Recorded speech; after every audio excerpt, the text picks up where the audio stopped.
Could I have approval of the agenda? I'll make a motion that we approve the agenda.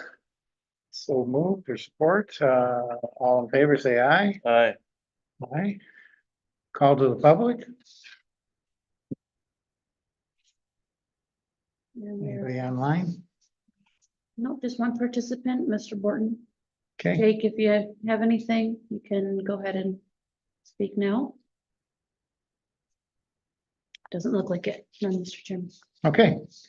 We have two items on our list today. First item, consider approving the secure alarm proposal and agreement dated July 23rd, 2024, in the amount of $19,645.72 between Secure Alarm and the Isabel County Commission on Aging, and authorize the board chair to sign the same pending legal review. We have Jen Crawford, Good our morning. director, here to give us the info. Good morning. Morning. We were just waiting on this proposal to come back, so I knew I would be bringing this forward. When we constructed the pavilion, we didn't really think about the locking and how the locking was gonna go, as far as the restrooms and stuff. And so, our management team and I, we chatted about it, and currently in our building, we use Secure Alarm, and all of our locks are on the system where we can do it right through the computer, set the locks. And they also do all of our web cameras, our security cameras. And so I talked with Michelle, she reached out to Secure Alarm, and they're able to actually bridge our system with the pavilion so that we can control the locks of the restrooms. So, we don't want to keep them open 24 hours. We don't want to keep them open through the night, but we could schedule them, so maybe they can stay open a little bit later into the evening after we've closed, so that if people are playing pickleball and shuffleboard, they'll have a restroom out there. And then they can lock before the evening hours. And then it would also be the installation of adding a security camera to our system as well, which I think is really important for that beautiful structure we have out there, and just the safety for people that are out there as well. I think that would be really important for us to do this. And so Secure Alarm came back with a proposal. It is $19,645.72. And again, this would tie right into our current system, so that Marcy, our activities manager, and myself and Mallory were able to access the system right from our computers, schedule the locks, and then we can also, the security camera will be tied right into our system as well. So that's a one-time, Yep. And that's coming out of your fund? Yes, correct.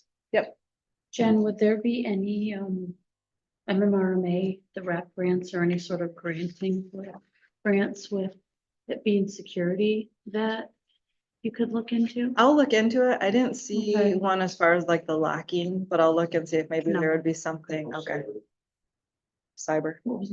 Okay, I did peruse that list just to see if I saw Okay. anything of ours that would go along with it, and I didn't see something, but Okay. I'll double check it again though, for sure. okay.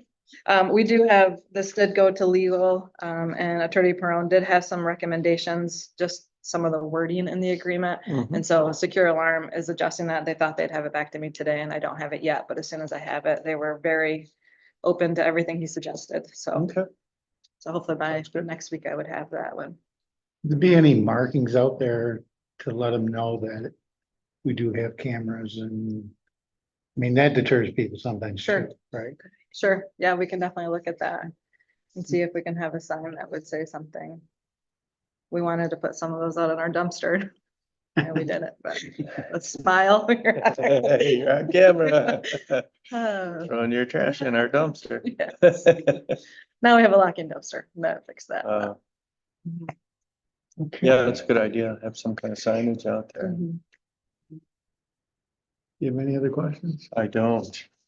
I'll make a motion then that we consider approving the secure alarm proposal and agreement dated July 23rd, 2024, in the amount of $19,645.72 between Secure Alarm and Isabella County Commission on Aging, and authorize the board chairperson to sign the same pending legal review. Okay, support, and all in favor, say aye. Aye. Aye. So we'll move that forward to next week's regular work session. And our second item, consider approving the restructure of the Gold Key Volunteer Program to include the elimination of non-union pay grade 5 office clerk position and authorize creation of Gold Key Program Supervisor as a non-union pay grade 9 effective immediately. So with this restructure, this has been in the works for several years. Our Gold Key program has grown incredibly, and today we have over 300 active volunteers with a program that's managed by 2 people. And it's a huge undertaking. Back when this office clerk position was created, it was created to basically just be an office clerk. The individual helped cover our front office, which our position still does that, in the absence of our administrative assistant. But then it also just handled the phone calls for the volunteer program, just for the transportation portion. Like they would reach out to people that were needing rides and connect them with a volunteer. Now, over the last several years, this position has completely morphed into a position that's so much more involved in the program. This position is helping with the recruiting. It is providing training. It's providing oversight and supervision to the entire transportation program, which is a lot of volunteers. They handle all of our home delivered meals. They do all of our medical and shopping transportation. And it's also doing the scheduling for all of our volunteers, which I said we have over 300 volunteers. And so we've been looking at this, the manager and I, for the last couple of years, and we took a deep dive into our job descriptions. We currently have 2 program supervisors in our foster grandparent senior companion program. And when we looked at, so I had our manager update the job description based on what this position is actually doing. And we compared it to the program supervisors in our foster grandparent senior companion, and they mirror each other. So this position has really, and has been for the last few years, been doing the role of the program supervisors that we have in our foster grandparent senior companion program. And so I'm requesting to restructure this position because that is what that program needs. That program does not need an office clerk and a manager anymore. It needs a program supervisor and a manager because that's what we need out of that position to be happening. So the difference annually by doing this move would be $13,424.90. The difference out of this fiscal year would be $2,279.16. I just feel it's very important. I think as the older population continues to grow, our needs continue to grow, which means then we need more volunteers to help us meet those needs. And we need to have someone in that position that is able to do all of that as opposed to just the office clerk work. Okay, thank you. Makes sense. Is it vacant currently? No, we currently have someone in there that's been in there for quite a while. Okay. If it were to become vacant though, I think that would be a very difficult thing to put someone into that. If that's, I mean, we would be expecting a lot more out of an individual than an office clerk. Yes, at the pay grade 5. Mhm. Yeah. Well, you probably wouldn't be able to advertise as an office clerk anymore because it really wouldn't be an office clerk position. If we're allowed to, you're right.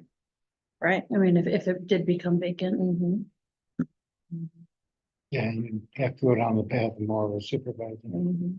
I'm sorry, and that's assuming that. Yeah. It's Yeah. changed from an office clerk to Right, supervisor. correct. Yeah, You almost wouldn't do that. That would be. It's not an office clerk. no, it's not an office clerk and it hasn't been. And I just feel like this is the right thing. I think we need to do right by that department and put it to what it is. Mm-hmm. A lot of volunteers to manage. Yes, it is. Mhm. That's where that supervisory comes in. Mhm. And that supervisory. Yes. It. Mhm. They're training. They're not only just recruiting, Overseeing. but they're actually trained. She's providing training, or that position provides training and oversight to that. They manage that one of the full transportation program, let alone helping with training of everybody else. But that position is overseeing that entire program. And so. Mhm. And you have 2 other supervisory positions foster grandparents, senior companion. Do you have other? No, those are the only Programs, program supervisors that we have. Okay, I'll make a motion that we move this to the work session for next week. Restructure the Gold Key volunteer program to include the elimination of non-union pay grade 5 office clerk position and authorizing the creation of a Gold Key program supervisor at a non-union pay grade 9 effective immediately. Support and, all in favor, say aye. Aye. Aye. So we'll move that forward to next week's work session. Any announcements? Just want to remind everybody, don't forget to vote. And, you can vote right down the hall here at Commission on Aging, all this week from 8 to 4, Monday through Friday, or you can wait till election day next Tuesday and go to your precinct. But if you are in the city or Union Township, you can vote at Powers Hall on PMU campus. If you're outside of the city or Union Township, you can vote here at Commission on Aging. So, Very good, very important. Need as many people out there voting and knowledgeable of what's going, a lot of things going on, so.